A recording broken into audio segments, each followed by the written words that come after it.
Hi everyone, this is Lauren Schmidt and my presentation is on Adolescent Condom Promotion to prevent STIs in the United States. Sexually transmitted infections, or STIs, are the most prevalent infectious diseases in the United States that not only cause health consequences, but also massive economic and psychological consequences. The American Sexual Health Association, or ASHA, reports the total estimated direct cost of STIs in the United States in 2013 was $16 billion in medical costs alone. An STI is an infection passed from one person to another, most commonly through sexual contact, which includes unprotected vaginal, oral, or anal intercourse. Many STIs present with mild symptoms or are asymptomatic and can be difficult to recognize and treat properly, especially without testing. Due to the frequency of undetected and untreated cases, STIs have a variety of serious health implications and effects, such as reproductive morbidity and mortality.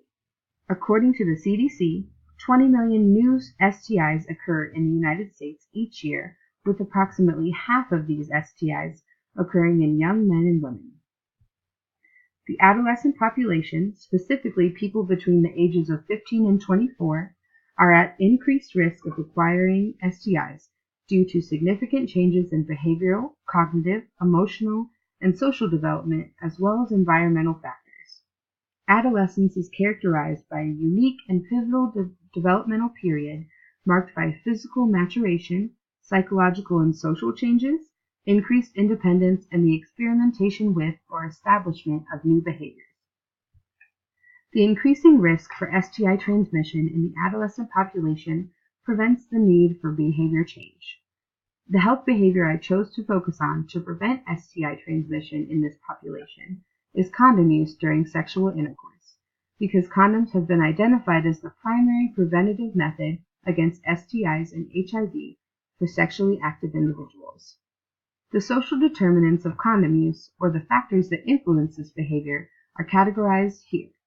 Risk factors that increase the likelihood of adolescents participating in unprotected intercourse include early initiation of intercourse, risky behaviors, substance use, age, gender, race, ethnicity, socioeconomic status, attitude towards using the condom, and perceived threat to STIs in pregnancy.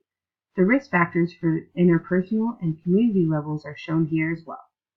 The protective factors that decrease the likelihood of adolescents participating in unprotected intercourse include affordability and availability of condoms, subjective norm, the belief that condoms will be available when needed, perceived threat to STI and pregnancy, and the perceived benefits of condom use.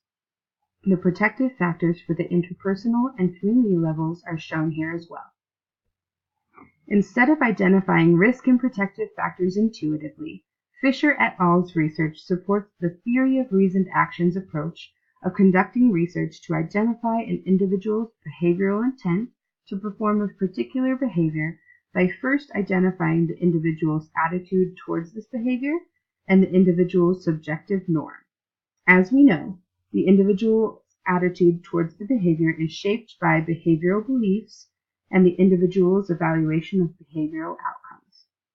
The individual's subjective norm is shaped by normative beliefs and the individual's motivation to comply with the wishes of important others. Using the theory of reasoned action, the study identified risk factors preventing this population sample from utilizing condoms during sexual intercourse. These factors include not exclusively talking with the sexual partner about protection, not purchasing or carrying protection, partner convincing the individual to have unprotected intercourse, and not receiving adequate education about safe sex and STI prevention. This research is supported by more recent literature by Gemmett and Gemmett. The study utilized the theory of reasoned action to report behavioral beliefs in regards to use of protection during sexual intercourse.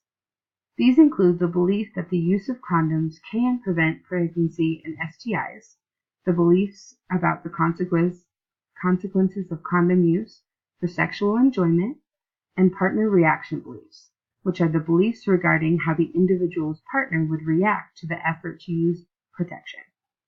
This study also utilized the construct perceived behavioral control from the theory of planned behavior, which is the extent to which an individual or group perceive that they are able to control the outcome of condom use.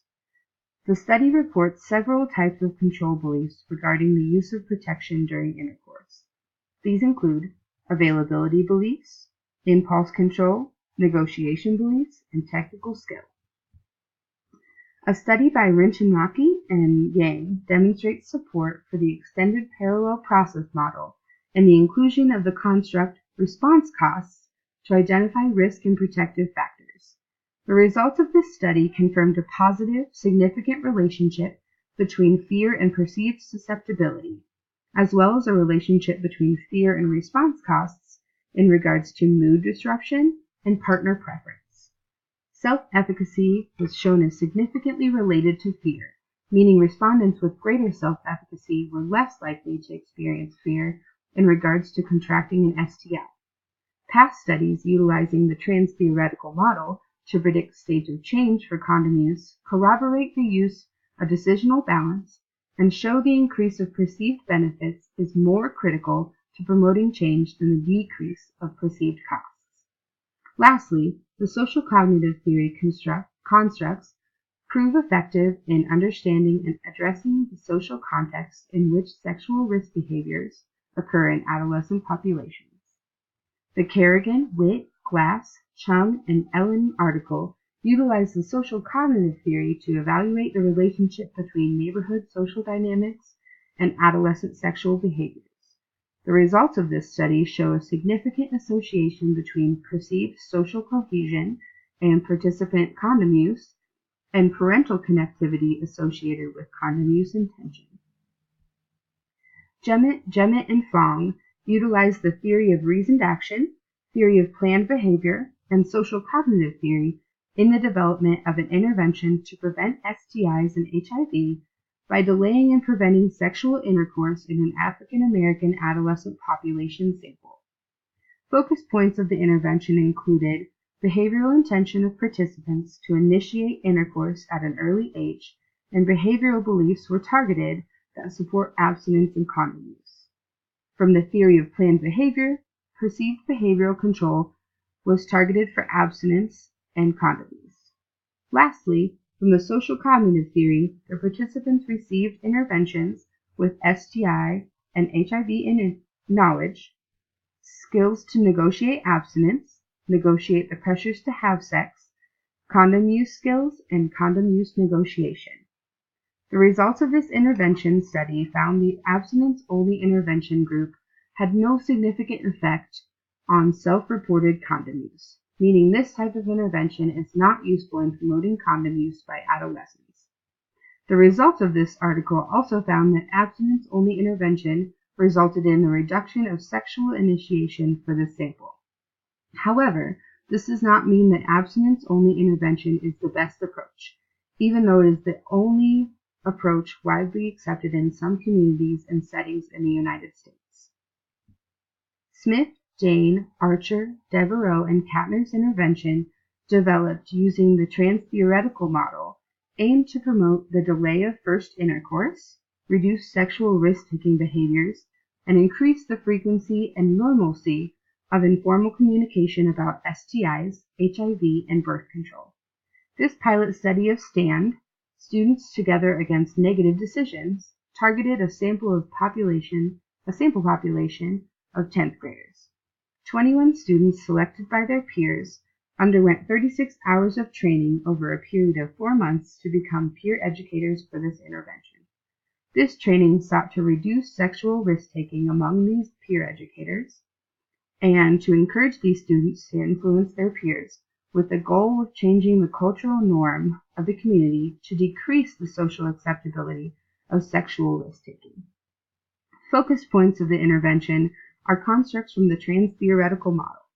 Consciousness raising, which involved increasing awareness about the health-damaging effects of STIs, helping relationships, which combined caring, trust, openness, and acceptance, as well as peer supporters serving as positive role models, and social liberation, which is the construct that focuses on the utilization of social opportunities that support health behaviors.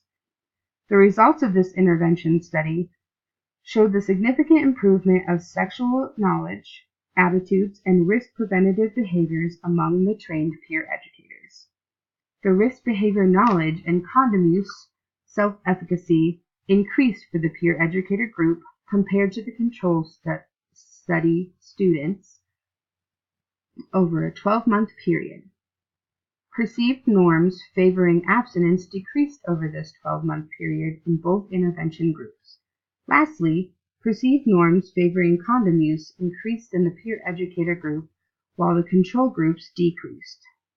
Feedback from this study encourages training a larger number of peer educators, at least 20% of the population sample, and the implementation of a club to provide a space for the members to collaborate towards reinforcing the sexual risk reduction behaviors of this intervention.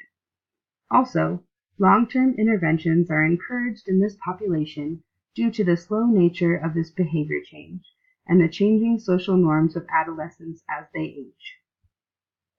According to Brown and Simpson's article, the school setting is one of the more natural places to teach adolescents STI and HIV prevention because schools have the potential to reach a broad, diverse population of adolescents, regardless of their sexual orientation and risk, and adolescents are psychologically prepared to learn at school. My proposed condom use intervention would focus on adolescent condom use intention by assessing behavioral beliefs, or what the population knows, and how they feel about condom use for prevention of STIs. It is also important to assess the population's subjective norm regarding condom use by identifying all relevant normative beliefs about condom use and evaluating the individual's motivation to comply with the condom use based on these findings. Perceived behavioral control from the theory of planned behavior is significant when promoting condom use because it is important that the adolescent perceives the outcomes of condom use is within their control. The constructs of the health belief model are important when evaluating an adolescent's perceived threat of contracting an STI, which directly influences the likelihood of an adolescent to use a condom. Focusing intervention efforts in increasing awareness of STI risk and increasing the perceived benefits of condom use are also important for this population. The intervention should include skills and knowledge-building aspects to increase the self-efficacy of condom use, as well as condom negotiation and partner negotiation regarding this condom use. The inclusion of social cognitive theory constructs is important to promote condom use as well, because of the social influences of condom use in adolescent populations. Taking into account the population's socio-structural factors can assist with adapting the intervention to the population, increasing the chances of success in promoting condom use. Past research studies show the effectiveness of observational learning or modeling when promoting condom use in adolescents, as well as the inclusion of knowledgeable role models to influence the social norms of condom use. An intervention strategy encouraged in several research articles is the inclusion of intervention maintenance programs to extend intervention efficacy and reinforce the aspects of the condom promotion interventions.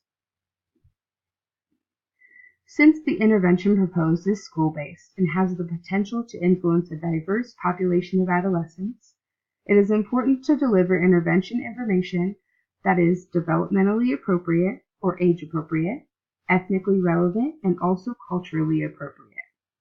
In regards to evaluating the intervention proposed, which is Step 5 of the Strategic Prevention Framework, the information about the program's outcomes and characteristics must be collected and analyzed. The intervention must prioritize the confidentiality of the participants and obtain informed consent from the participants to ensure the participants understand the intervention details and intentions. Here are my references. Thank you.